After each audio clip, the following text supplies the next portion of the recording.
Hi friends, welcome to my channel Learn with Bharat. Today we are discussing a problem merge sorted array. So ఈ problem ఏంటంటే రెండు sorted arrays ఉంటాయి. Extra memory లేకుండా merge చేయాలి. ఇది చాలా common coding problems. So problem explanation is you are given two integer arrays num1 and num2. We have two integer arrays here num1 num2 and sorted in non decreasing order. So ఆ రెండు లిస్టులు sorted అయి ఉన్నాయని ascending order లో.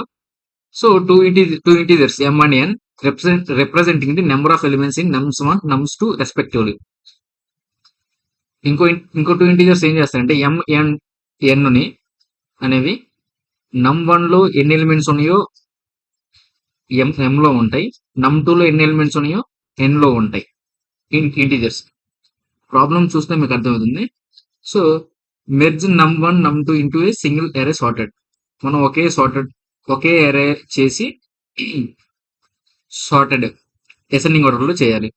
So example చూసుకుంటే nums1 1 2 3 3 zeros. So actual length is 6 nums1 కి. So అవి sorted 1 2 3 ascending order. ఇక్కడ m is equal to 3. It means nums1 అరేలో 3 elements ఉన్నాయని. అనదర్ అరే nums2 2 5 6. ఇది sorted 2 5 ascending order. So n is equal to 3 which means nums2 లో కూడా 3 elements ఉన్నాయని n అనేది ఇండికేట్ చేస్తుంది. సో రిజల్ట్ ఇలా రావాలి 1 2 2 3 5 6. Explanation the arrays we are merging are 1 2 3 and 2 5 6. The result of the merge is 1 2 2 3 5 6 with the underlined elements coming from nums1.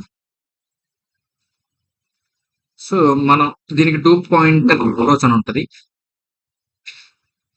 2 pointer approach. So first p1 pointer initialise చేసుకుంటాం.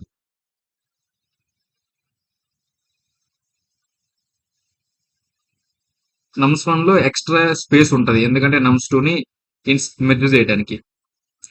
p1 equal to m minus 1. p2 pointer 2 equal to n minus 1. So మనం whole pointer కావాలి కాబట్టి p is equal to p plus m plus n minus 1. So ఇప్పుడు p is equal to p1 అంటే m minus 1 3 minus 2 equal to 2. n కూడా same 2. p is equal to 5 which means 3 plus 3 minus 1 5. దీన్ని points initialise చేసాం. ఇవి ఎందుకంటే వీటి ద్వారానే మనం ఇప్పుడు అరే ట్రావర్స్ చేస్తాం. ఐ మీన్ మెర్జ్ చేస్తాం లూప్ బాడీ.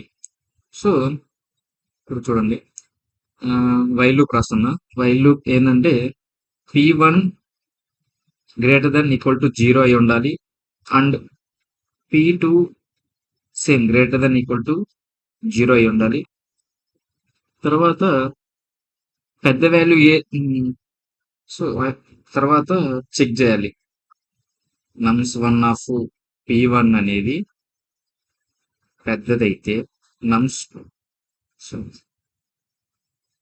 nums2 లో ఉన్న వాల్యూ p2.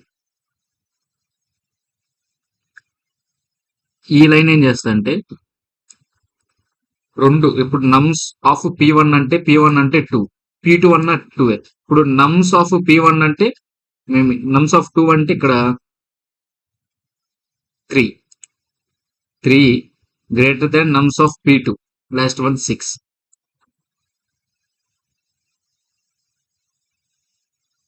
అయితే మనం nums ఆఫ్ p ఇది ఇక్కడ పెద్ద వాల్యూ ఏది ఉంటే nums1 p లోది పెట్టి పాయింటర్ తగ్గిస్తాం. లూప్ అయిపోయే వరకు మెర్జ్ చేస్తాం. సో ఇప్పుడు ఏం చేస్తాం, nums1 కి ఈక్వల్ చేస్తాం. తర్వాత p1 అనేది డిక్రీజ్ చేస్తాం, ఇంక్రీజ్. తర్వాత ఎల్స్ రాస్తాం. ఇదైతే ఒకవేళ కాలేదు అంటే using else nums1 of p equal to nums2 of p2. ఒకవేళ p1 అనే వాల్యూ nums2 నుండి పెద్దది అయితే ఇది చేస్తాం. ఒకవేళ లేదు అనుకుంటే num2 లో ఉన్న వాల్యూని మనం ఈక్వల్ చేస్తాం. తర్వాత సేమ్ ఇక్కడ ఇది కూడా డిక్రీజ్ అవుతుంది ఇన్ -1 టైం. తర్వాత మనం ఇఫ్ నుండి బయటకు వచ్చేస్తాం. అప్పుడు మెయిన్ పాయింటర్ డిక్రీజ్ అవుతుంది. ఓకే, తర్వాత మనం వైల్ లూప్ నుండి బయటకు వచ్చేస్తాం. తర్వాత ఏం చేస్తామంటే ఒకవేళ ఇన్ కేస్ num2 లో ఎక్స్ట్రా ఎలిమెంట్స్ ఉంటే వాటిని కూడా మెర్జ్ చేస్తాం. ఇక్కడ ఫర్ సపోజ్ ఇక్కడ num3 ఇక్కడ m is equal to 3 ఇచ్చాడు, n is equal to 3 ఇచ్చాడు. ఫర్ సపోజ్ ఎక్స్ట్రా ఎలిమెంట్స్ ఉన్నాయంటే ఒకవేళ num2 లో ఎక్స్ట్రా 8, 9 ఉన్నాయంటే మనం వాటిని డైరెక్ట్ గా మెర్జ్ చేస్తాం. ఎలా అంటే using slicing p2 plus 1 equal to same nums1 కాబట్టి ఇక్కడ nums2 మనకు కావాల్సింది సేమ్ స్లైసింగ్ యూజ్ చేసి p2 plus 1.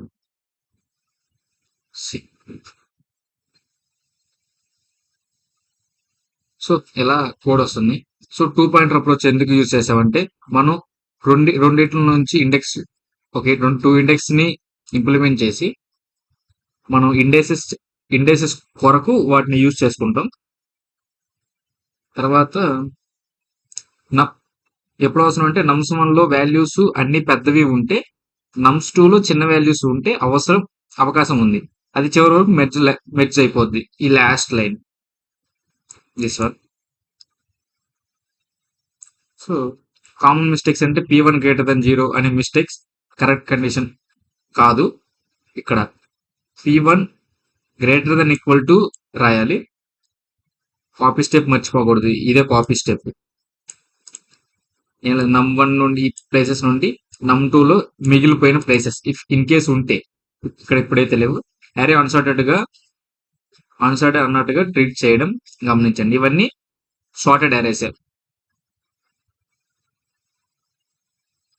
So that's it guys, bye.